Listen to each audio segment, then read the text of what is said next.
definitely scared. Yeah. And Malcolm, that is obviously a natural reaction that people would be afraid in a situation like this. And you've had three sort of attacks in sort of rapid succession. And yet the reaction of the folks in Manchester who are putting on this concert with Ariana Grande has really been defiance, has really been to say we're still going to go forward. The elected officials in London saying we're still going to go forward with the election. The artist herself, Ms. Grande, was visiting hospitals, visiting victims of the Manchester attack, showing a real solidarity with the people of England. Is that the right response, and is that the kind of response that most thwarts terrorist groups like ISIS?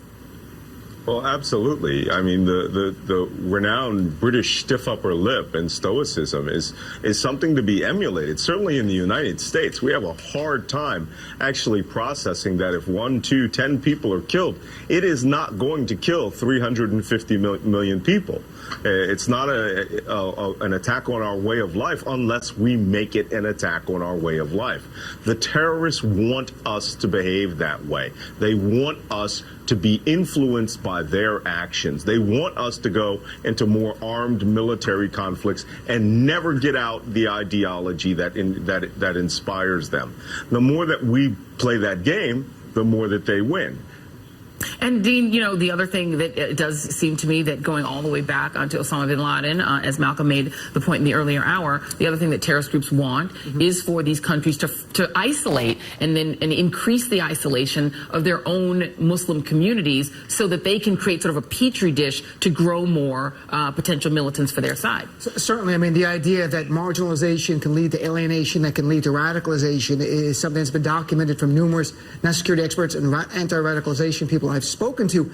And the backlash, where you're told by the leader of your country that we hate your religion, we hate you, then all of a sudden the message of ISIS resonates more, that they hate you. Why not join us? But I think it's remarkable. We hear Donald Trump might go to the UK. That's right. He didn't go to Portland when three people were attacked, 2 killed by a white supremacist. He didn't come to New York in March when a white supremacist traveled from Baltimore to New York and was charged with terrorism for killing an African-American man. He hasn't visited Muslims around this country. We've had our mosques burned down and people attacked, and other minority communities from Jewish to Latino have had hate crimes since he's elected. He doesn't go there. America First doesn't play into the red meat he wants to give to his base again. This guy, I try not to curse, so it is despicable how he's playing politics with people's lives and using terrorism, just like he did after Orlando a year ago as a candidate, saying this is a terrorist attack before we knew it, and demonizing Hillary Clinton for saying nice things about Muslims days after the Orlando attack, saying they're part of our country. And he actually mocked her for saying that. Yeah, and Tamara, it is a stark difference even from George W. Bush. And George W. Bush, of course, responded to 9/11 by waging a war against an entirely uninvolved country, Iraq, and invading a country that had nothing to do with 9/11. But even despite that, you never heard the rhetoric out of the Bush administration that was anti-Muslim. As a matter of fact, the then Republican president went out of his way to say Islam is a religion of peace and that to hold Ramadan, to recognize Ramadan in the White House. This president went out of his way to do the opposite. There was no Ramadan acknowledgement by this administration, as has been the case since George W. Bush. So that palpable change, is that as a result of the base of the Republican Party moving really in a radical direction, or is this just a Donald Trump phenomenon? It's both, and it's definitely the radicalization of the party. As you know, I was on another network where it was people fueled that all the time that watched what I had to say, because I believed that that Islam was not an entire religion of terrorists, and I think it's very, very scary because yes, there are 3,000 people of interest in London or in the UK, 3,000 compared to billions of peaceful, loving Muslims. And it's really unfortunate that we have a president who's busy spewing hate and making people afraid and of Mexicans and Muslims and anybody who isn't white and who doesn't sit behind a computer all day and tweet.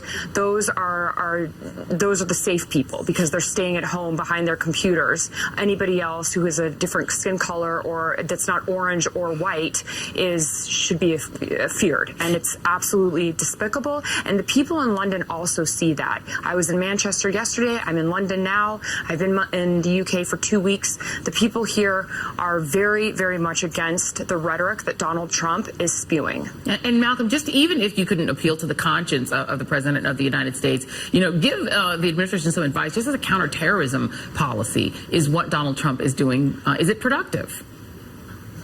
Well, his counterterrorism policy, we can't seem to understand or find what his counterterrorism policy is.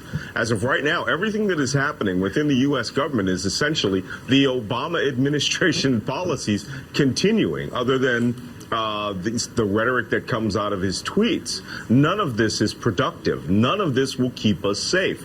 Look, as a former member of the U.S. intelligence community, I've dedicated my entire life to trying to bring rational thought and facts to the debate so that we can be more efficient in defeating our enemies. Right now, we are going to be fueling our enemies. Every one of these tweets encourages ISIS. Every one of these negative statements and ignoring the Muslim world, 1.6 billion people, completely delights ISIS. Donald Trump needs to get General Mattis and some of the CIA advisors to come in there and try to convince him that, safety comes with knowledge. In this case, all we're going to get out of this is more individual people inspired. Dean, Malcolm, and Tamara will all be back. Everybody stay right there. We're going to have more on the latest from London after the break.